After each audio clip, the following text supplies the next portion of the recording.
Sa mga para-araw mga kalingap, dito po tayo ngayon sa isang lugar. Ngayon nadaanan tayo dito, maraming tao naglilinis ng ilog. So titingnan natin, parang nagaan sila bayanihan. Wala ka po yan bayan. Bayanihan. Yan po sila mga kalingap po. Napakasipag. Bayanihan, barangay project. Ang sipag nila maglinis yung mga water lily, tinatanggal nila sa ilog. Siguro gawa ito kagabi ng malakas na baba. Bayanihan. Barangay. Ganyan. Ano, nalilinis. Pati si baby naglilinis? Habe, pati ikaw kasama sa paglilinis? Ano ba yung mga agawad? Asan po dyan si Kap? Ano po si Kap? Nakaping. Kapitan ng barangay Calabagas. Namit din natin si Kapitan ano?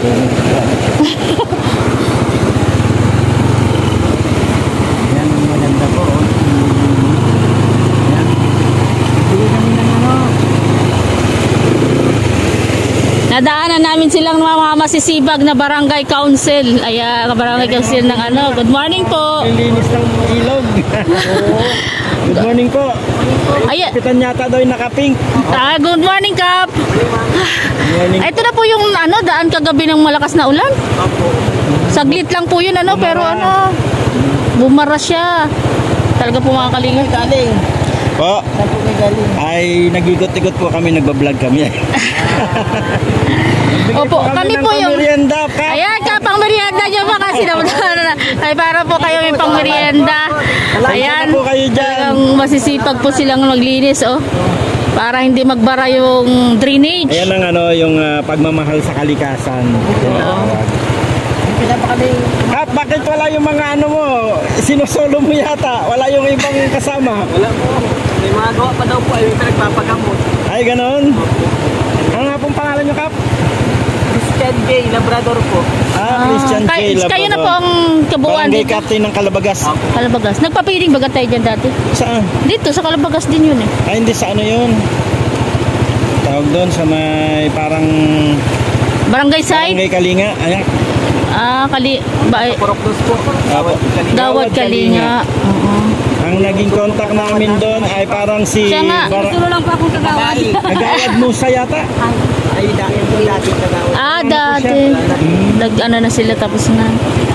Ayan, Kap, baka pwede rin kami makapagpaano dyan minsan. Papiding ulit. Project. Grabe Dami pating kabataan doon sa siya nga, madami nga po doon. Nakaraan, nakapag-feeding kami dito sa kabilang barangay. Anong barangay ngayon? Doon po. Kabambanan. Kabambanan. Kabambanan yung yung sa court. Sa court nila. Nung parang nasabay po yung sa festival. Tinutungan. Tinutungan. Grabe po mga kalingap. Grabing water lily yan Gagano na lang ang pandaan dito daw kanina. Ay siya, hanggang dito na siya talaga sa taas. Ganun na kalakas yung kagabi. May mga kagawad din po dito. Ito si kagawad daw itong naka-orange. Si kagawad. Ay, apat na kagawad. Grabe naman po ang sipag ng mga taga-barangay. SK kagawad. Ito yung SK nyo.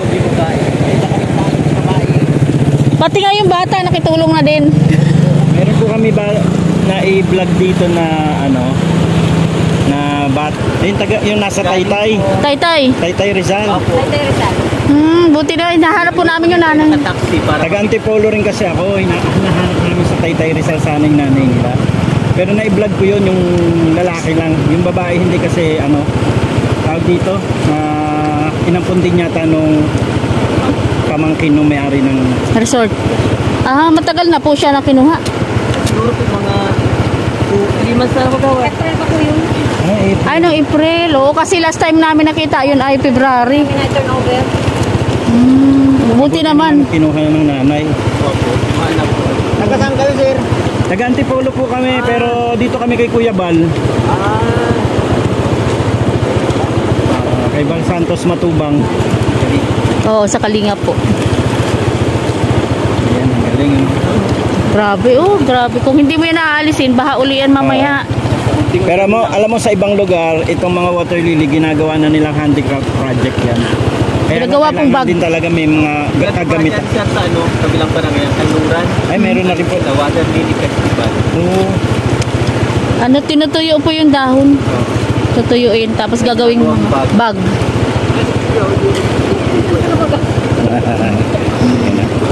Ayan, sige po, maraming salamat, Kap.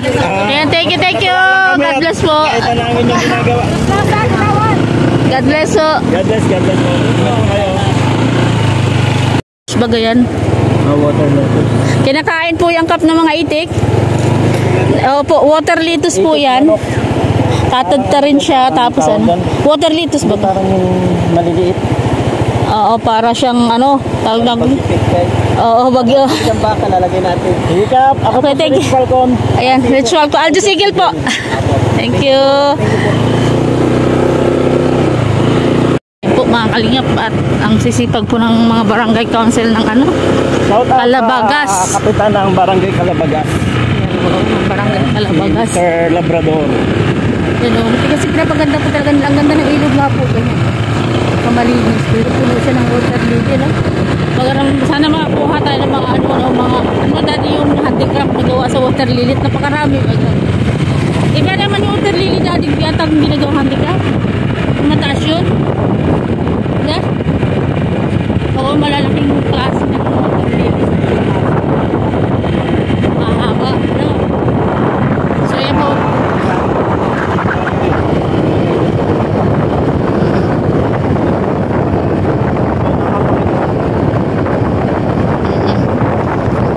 Tapos ano? Punta po tayo kila Ate Alma, wala na sa pwede. Ate Alma tayo pupunta.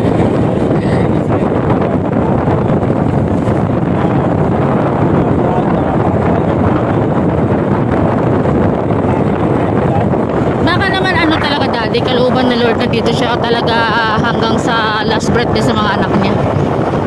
Ano talagang hindi inaanto na Lord na maalis ka.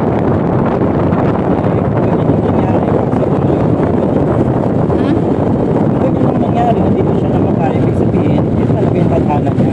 Kaya nga. Ang nakakapag-iwan lang ng question mark sa akin.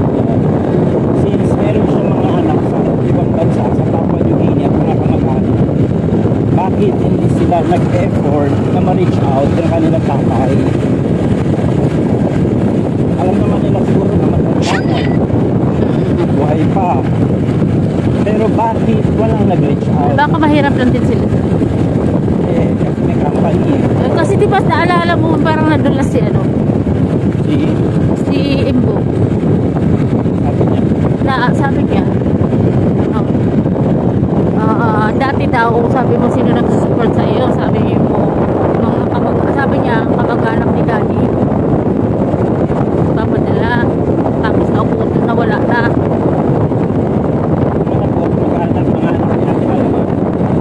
Mag-anak ni Ate Alma.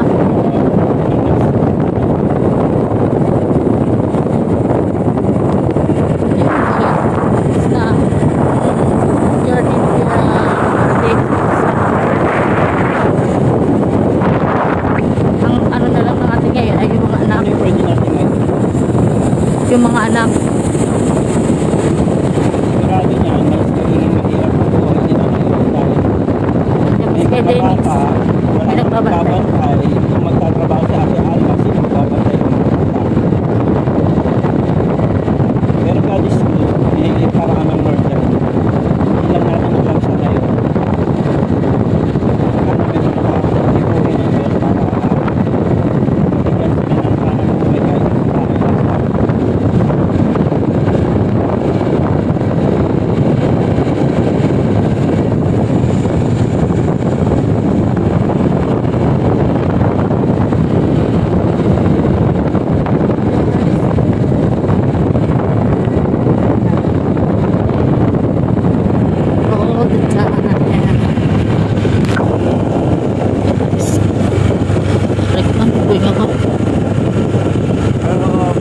kahit sa tayo. Siya na. Si Kapitan, Kaya nga, lumulusong. yung gumagawa. Talagang nagtatrabaho siya, hindi siya nagparautos. Hindi hindi siya nagparautos dun sa mga kagawad na gawin niyo to, lilisin niyo to. Taas na kapag may wag sa taas to. Typical mag gano'n ng mga kapag. Gawin niyo to. Pero yan,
Labrador ng Alabagas.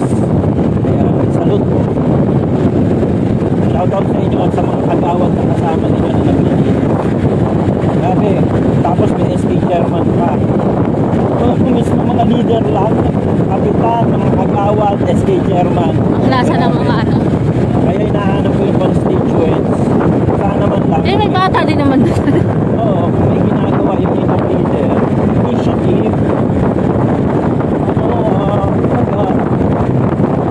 Hindi na kayo kailangan sabihin. Pag nakita nyo si kapitan na nagtatrabaho, tulong na lang kayo. Diba? Hindi yung lagi na kayo makaabang sa kanila.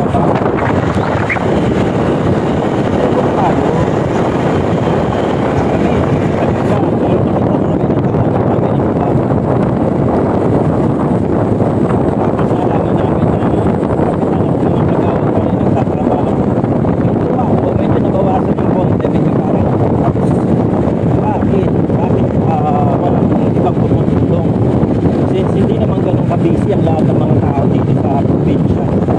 So, saka sa Kalabutan. Tawag dyan, magkaroon tayo na initiative na kasi yung ginagawa ay para sa mga para sa lahat ng tao yun kasi dadaan ka doon, ang daming dumadaan doon, hindi man lang yung mga dumaraan makapagbigay man lang ng konting. Sabihin na natin kung hindi mo kaya magbigay ng manpower, di magbigay ka ng pang merienda, kagaya ng ginawa ni Aljo Sigel. Siyempre, nakakapagod kaya yun, nakakauhaw. Kahit pampili man lang ng tubig.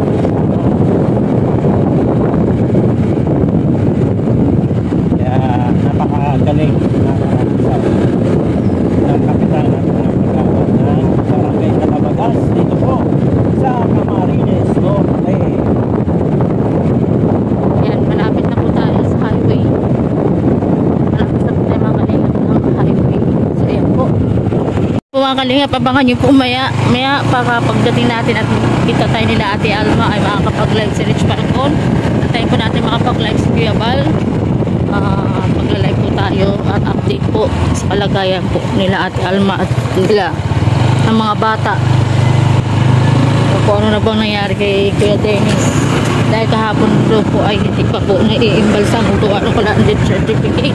So yan po, maraming salamat po sa inyong lahat. Ayan, supportan po natin kayo sa matupangalit ng Pagsunod Galingang Burab. At syempre po ang aking kapartner Principal TV. And sa ating mga sponsors, ayan, Love and Care, ayan, Jewel Spa, Team Turala, Mang Reno Arbose, Ma'am Amsung Batul, Ma'am Sultan Kudarat Girl, and sa Louis Castillo, Tita Ani Harangilla, ayan, Tita Terry Anderson, Ma'am Lita Haber, Tita Maria Luis Vlog. Ano ba daddy? Joke lang. And sa lahat-lahat po ay Tita Irma Hogan and Tita Emily Victoriano, Tita Love. Alam niyo po, Sa lahat po ng ating mga titas na naging part na ng ating journey. sabi ng mga tao, Hindi natin po yun makalimutan. dami daw natin laging sinashoutout. Yeah, ang dami nating sponsor. Hindi naman po sila lagi nagbibigay sa atin. Siya. Kami po, kapag nakatulong sa amin ng isang tao, hanggang kaya naming maalala, i-acknowledge namin yung tulong na ibinigay nila. Kaya, Lagi lahat na dami nating every sponsor. time na mag-vlog kami, ay sinashoutout namin sila. Kasi nga po, kung isang beses lang sila nakatulong, kasama na po yun sa aming shoutouts. Hindi po sila lagi nagbibigay. Part po na sila ng ating journey. Pero ang ano namin yan, yung gratitude namin na lagi po sa namin sila mapasalamatan Sa alala. kasi, oo, sa mga pagtulong na ginagawa namin. Ayan, nandyan sila at umalalay sa akin. Yan, Yun thank lang po you. yun. Thank you po and God bless. At siyempre po sa ating mga Pero thankful kami kapag solid nagbibigay supporters. ulit, di ba? Yes, of course. Sa ating mga solid supporters, ayan, Yeah. sa mga viewers, Yeah, mga viewers walang and support. sawang nanonood at hindi nag-skip ng aming ads. Napakalaking tulong po. No? Thank you very much po sa inyo lahat. Bye-bye po at tayo dito na po tayo sa highway. God bless. Ayan, nandito na po kami sa highway. Bye-bye po. Abangan niyo po ang upload na Rich Falcon. And mabuhay po tayong lahat.